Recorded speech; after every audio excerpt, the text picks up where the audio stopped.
नमस्कार, आप देख रहे हैं पी न्यूज दर्पण। प्रतापगढ़ पहुंचे जगत गुरु राम भद्राचार्य के उत्तराधिकारी रामचंद्र दास महाराज। खबर है यूपी के जनपद प्रतापगढ़ से, जहां पर पहुंचे जगत गुरु राम भद्राचार्य के उत्तराधिकारी रामचंद्र दास महाराज। महाराज रामचंद्र दास मीडिया से हुए रूबरू। प्रतापगढ़ वासियों को राम का दर्शन करने के लिए किया आमंत्रित। बोले महाराज, सनातन पर गलत तरीके से टिप्पणी करने वालों पर हो कार्रवाई। सनातन धर्म ही हम लोगों की है पहचान। पहले मंदिरों को टूटते देखा है, अब मंदिरों को बनते देखा है। रामचंद्र दास महाराज गुरु राम भद्राचार्य की गवाही के बाद ही राम मंदिर का तय हुआ रास्ता।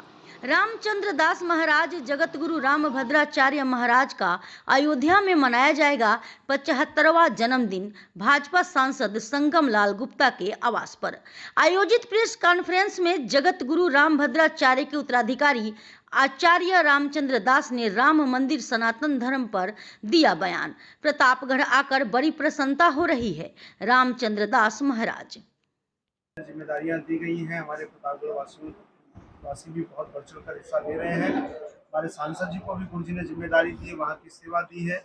हमारे वर्तमान अध्यक्ष जी हरिओम भैया भी वहाँ पर रहेंगे। तो एक बहुत दिव्य आध्यात्मिक और उसके साथ ही सांस्कृतिक एक दिव्य समागम होने जा रहा है, जहाँ देश और दुनिया से जो भी अध्यात्म पद के प्रदर्शक हैं, ऐसे पूज्य संतगण उपस्थित हो रहे हैं, कला संस्कृति के साधक उपस्थित हो रहे हैं। उसके साथ एक बड़ा अद्भुत प्रयोग किया जा रहा है कि 75 देश के हिंदुओं का एक सम्मेलन वहां उस आयोजन में कराया जा रहा है कि विभिन्न देशों में उनको अपने धर्म पालन की क्या समस्याएं आ रही हैं, तो वो भी चिंता की जा रही है। तो मैं आज प्रतापगढ़ मुझे आने का अवसर मिला, ये मेरी जन्मभूमि है। तो आज मेरे मन में इच्छा हुई कि एक सामूहिक रूप से आप मीडिया के माध्यम से, आप सभी साथियों के माध्यम से अपने जनपद वासियों को मैं ये भावपूर्ण आमंत्रण दे रहा हूँ कि आप सभी अपने जीवन के व्यस्ततम समय में से 9 दिन का समय निकालें और आए अयोध्या, उस अयोध्या में जिस अयोध्या के लिए राम जी ने सोने की लंका को भी लात से ठुकरा दिया था। तो ऐसी अयोध्या में आए, माँ सरयू जी का स्नान करें और भगवान श्री रामलला के दिव्य और भव्य मंदिर को देखें। ये एक अपने आप में अद्भुत अवसर है। मैं हमेशा कहता हूँ कि आज तक के इतिहास में हमने केवल मंदिरों को टूटते हुए देखा है, ये पहली बार हम सबको सौभाग्य मिल रहा है कि हम किसी मंदिर को बनते हुए देख रहे हैं। तो रामलला भव्य मंदिर में विराजमान हो, तो उस झांकी के दर्शन करें और अपने मानव जीवन को साथ करें। सर, ये अगर इस समय बात की जाए तो तमाम सारे विपक्ष के लीडर हैं, वो सनातन धर्म की टिप्पणियां करते हैं। करूंगा कि भारत सरकार भी इसका प्रयास करे और उससे भी आगे बढ़कर। बीच में चर्चा आई थी कि माननीय सुप्रीम कोर्ट ने स्वयं संज्ञान लिया है और इस प्रकार बयानबाजी को उन्होंने टालने के लिए कहा है।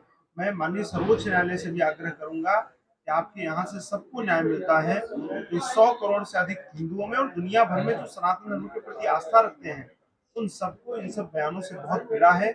आप स्वयं संज्ञान लेकर इन सबको कठोर से कठोर दंड दें और सस्ती लोकप्रियता प्राप्त करने के लिए इस समय ऐसे बयान दे रहे हैं। जिस सनातन धर्म के विरोध में वो ऐसा बोल रहे हैं, हम भी दुनिया के कई देशों में गए, आप सब भी देखते हैं। आज आप रशिया को देखिए, आप अमेरिका को देखिए, आप सूरीनाम को देखिए, परमारिबो को देखिए। इन सब देशों को आप जब देखेंगे तो आप जानेंगे कि किस प्रकार से सनातन धर्म की लोकप्रियता हो रही है। व्यक्ति क्रिश्चियन से हिंदू धर्म में आकर हिंदू धर्म की जीवन पद्धति को स्वीकार कर रहा है और हिंदू धर्म, सनातन धर्म अपने आप में जीवन पद्धति है, एक आदर्श जीवन पद्धति है। तो इस प्रकार के वो बयान दे रहे हैं, ये दुर्भाग्य है।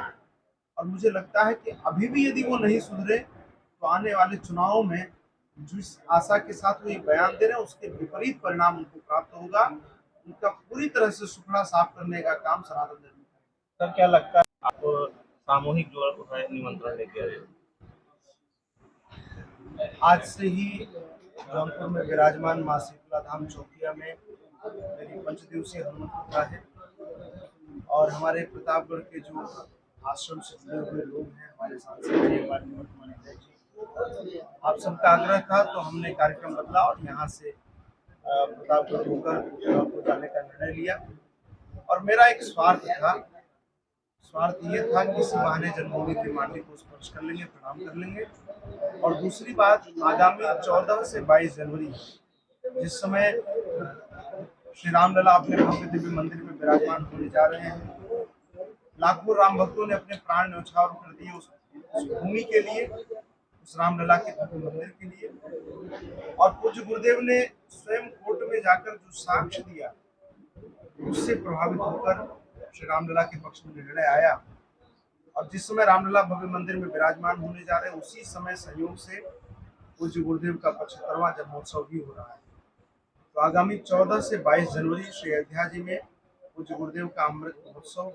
महिलाओं के साथ उनका बर्ताव होता है, जिस तरीके से उनका देश के प्रति वक्तव्य होता है, समाज के प्रति इस तरीके से उनका वक्तव्य होता है, उनकी जो कार्यशैली है, जो उनकी सोच है, जो उनके भाव है, वो रावण के जैसे ही है।